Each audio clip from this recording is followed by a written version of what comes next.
Fans de Mortal Kombat, cette vidéo est faite pour vous, je pense que vous allez vous régaler. Aujourd'hui, nous allons parler de Mortal Kombat Legends Snowblind. Bienvenue sur ma chaîne Ciné-Série Galaxy, la chaîne spécialisée adaptation de jeux vidéo sur le YouTube français qui essaye d'être le plus exhaustif possible. Et Mortal Kombat, on en a largement parlé sur la chaîne, que ce soit des films live action ou des films d'animation. On en a parlé en vidéo, on a fait un live avec les copains. Je vous encourage à regarder tout ça, c'est dans la playlist adaptation de jeux vidéo. Et aujourd'hui, on parle du troisième Mortal Kombat sous-titré Legends, après Scorpion's Revenge et Battle of the Realm, critique dispo sur la chaîne. Aujourd'hui, on parle de Snowblind, le moins connu, même si le suivant qui est sorti très récemment est encore moins connu, mais j'y reviendrai à la fin de la vidéo. Snowblind est moins connu que les autres parce qu'il n'est pas dispo en physique dans les commerces. À ma connaissance, j'ai cherché dans les magasins, je ne l'ai jamais vu. Je me le suis procuré sur Amazon Prime, je l'ai acheté, je l'ai commandé, parce que c'est en import, mais région free, c'est-à-dire multilingue avec français. C'est pour ça que vous pouvez voir le film en français, même si c'est de l'import. Alors, Mortal Kombat Legends Snowblind, qui est une suite directe des deux précédents, Scorpion's Revenge et Battle of the Realm, qui voyaient Liu Kang accéder au rang de dieu ancien. Ça se passe des décennies après. L'intrigue ici se passe des décennies après. C'est un petit point négatif pour moi. C'est confus dans la chronologie et pas assez en lien avec les films précédents. On l'apprend que vers la fin du film que c'est une suite, mais il peut se voir clairement comme un film indépendant des deux autres, tant il n'est pas lié scénaristiquement, puisqu'il n'y a aucun des personnages habituels que l'on connaît, Liu Kang, Kitana, Sonya, Jax, Johnny Cage et d'autres, ils n'apparaissent pas ici. C'est Kenshi le personnage principal, ainsi que Sub-Zero, le Sub-Zero des films précédents, ou plutôt du film précédent Battle of the Realm, Kuai Lian, ou Kuai Lei, je me souviens plus exactement, pardonnez ma prononciation, je le fais de tête. Mais ici, on va avoir l'ancien Sub-Zero, donc, qui a laissé son ancienne vie faite de culpabilité, de violence derrière lui, qui est un paysan, qui cultive la terre, qui essaye de venir en aide et de nourrir le petit village d'à côté, et Kenshi, qui veut être le plus grand combattant de tous les temps, qui va découvrir Sub-Zero, qui va découvrir son emblème du clan des Lin Kuei, et qui va lui demander à être formé.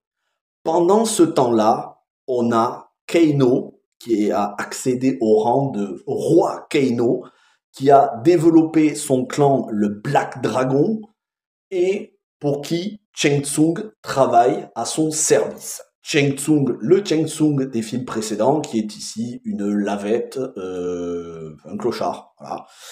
Mais il a quand même cette envie de se venger de Kano, cette traîtrise qu'il a en lui, et il va se servir de Kenshi pour accéder au puits des âmes et pour accéder à toutes les âmes du clan de Kenshi, pensant pouvoir renverser Kano, mais il va se faire défoncer, il va se faire exploser dans tous les sens. Et ça, c'est la force du film, c'est que le film est ultra gore et il y a toutes les fatalities des jeux. Alors moi, je suis pas un fan des gore, mais Mortal Kombat, c'est le seul gore que j'accepte parce que c'est tellement exagéré que c'est pas réaliste. Donc, au final, on est sur de l'humoristique.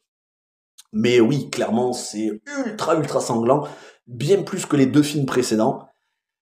Ça, c'est pour le synopsis principal. Et puis, bien évidemment, on va avoir Kenshi qui a perdu l'usage de ses yeux, qui va vouloir se venger. Sub-Zero va lui apprendre à ne pas se venger, à survivre de manière pacifique, mais quand même, il va le former et ensemble, ils vont décider d'aller arrêter Kano, dont on va comprendre, et c'est pour ça qu'on comprend que c'est la suite des deux premiers films, qu'il a utilisé le sablier de Kronika pour manipuler le temps et refaire le monde à son image. Alors, l'intrigue se base sur Mortal Kombat Deadly Alliance sur PlayStation 2, Mortal Kombat Mystification sur PlayStation 2, en partie sur Mortal Kombat 10, mais très peu, et surtout sur Mortal Kombat 11, puisque c'est Mortal Kombat 11 qui nous a surtout parlé de Kronika. Mortal Kombat 11 qui est donc l'avant-dernier Mortal Kombat, puisque aujourd'hui nous sommes sur Mortal Kombat 1 qui est suite et reboot du 11. Je n'ai pas fait Mortal Kombat 1 donc je pourrais pas en parler, et les derniers Mortal Kombat je pourrais pas vous en parler au niveau du scénario en détail.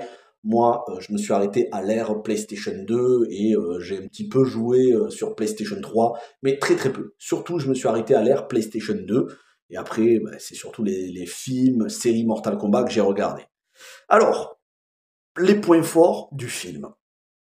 Il y a des nouveaux persos qui sont introduits. On a Kabal, il était déjà là dans le film précédent. On a Cobra, on a Tremor, on a Aaron Black qui était sur Mortal Kombat 10, qui n'est pas crédité. On est sur un film d'animation, seuls sont crédités les comédiens de doublage et il n'a pas une seule phrase, Aaron Black, dans le film, mais il est bien présent, il est bien violent. Ils ont tous leur fatality, ils ont tous un design qui est stylé, graphiquement c'est à l'image des deux premiers films, même si j'ai préféré visuellement le Battle of the Realm, je l'ai trouvé un peu plus beau au niveau des couleurs. Mais le gros point positif de ce film, c'est son ambiance post-apocalyptique western à la Mad Max Fury Road, puisque ici on va traverser le désert, il y a des courses entre voitures et charrettes. On est clairement sur une inspiration Fury Road, ça fait aucun doute. Et en même temps, les zombies, les morts-vivants, il me semble qu'ils étaient présents déjà dans le précédent Battle of the Realm. Vous avez ma critique, je m'en souviens plus, je l'ai vu il y a 2 ans en arrière.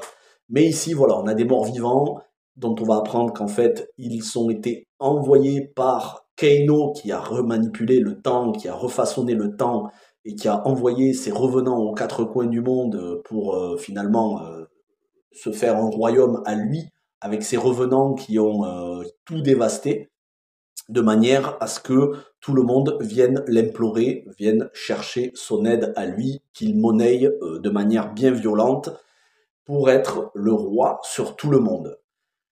Ça fait penser à du Marvel Zombie, mais les zombies on les voit très très peu dans ce film. Les zombies on les voit très très peu, c'est surtout l'ambiance post-apocalyptique à la Mad Max, le plus gros point positif.